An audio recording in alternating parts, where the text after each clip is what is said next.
Hello, this is Father Rowan Rebustillo from the Diocese of Sorsogon, and currently I am a guest priest at the Christ the King Parish in Green Meadows.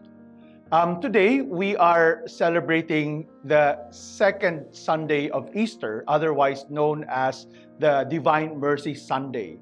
And it is very important that as we celebrate Divine Mercy Sunday, that we are reminded of the divine mercy, yung banal na malasakit ng Diyos.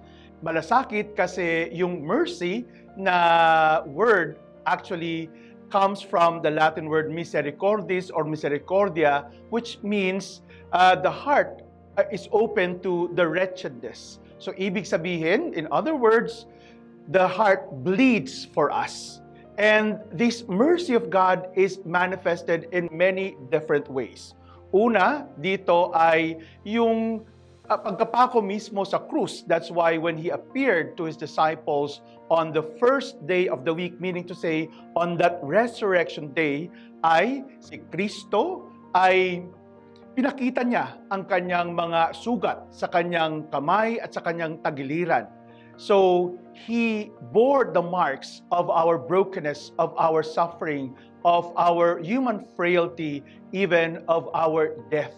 So, ibig sabihin na yung malasakit ng Diyos ay kasama niya tayo sa ating paghihirap, sa ating pagsakit, even sa ating kamatayan. Not a single moment did God actually abandon us. So, God has mercy upon us, merong malasakit sa atin ang Diyos. Kasi kasama natin ang Diyos. The second is, His mercy also transgressed the barrier that divides us, that separates us from God.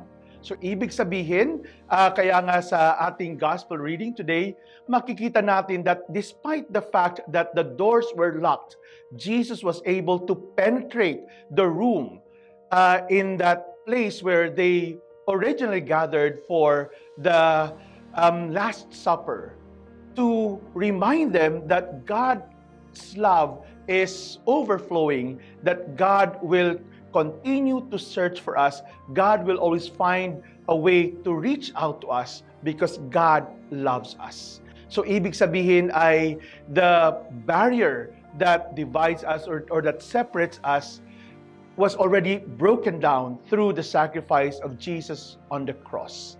Dahil mahal tayo ng Diyos, ayaw ng Diyos iiwan tayo sa ating kalagayan na kung saan tayo ay malayo o nararamdaman natin wala ang Diyos. And the third is yung sinabi ni Kristo mismo sa kanyang mga alagad who were gathered in this upper room, that whose sins you forgive will be forgiven.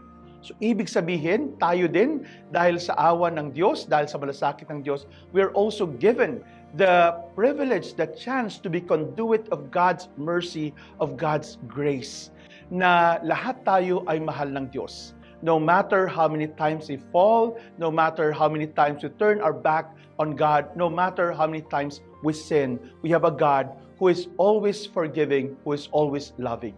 At yun po ang mensahe ng ating ipinagdiriwang ngayon na Divine Mercy Sunday on the second Sunday of Easter. And I think our response should be like the response of Thomas, who first doubted Jesus Christ, but upon seeing the wounds of Jesus Christ on His palms and also on His side, he said, "My Lord and my God." And that is also what Saint Faustina Kowalska said, "Jesus, I trust in you." So sana po maramdaman natin ang pagmamahal ng Diyos sa atin, maramdaman natin ang malasakit ng Diyos sa atin, ang mercy ng Diyos sa atin sa araw-araw nating pagkabuhay, so that also every day we will say, "Jesus, I trust in you, my Lord and my God."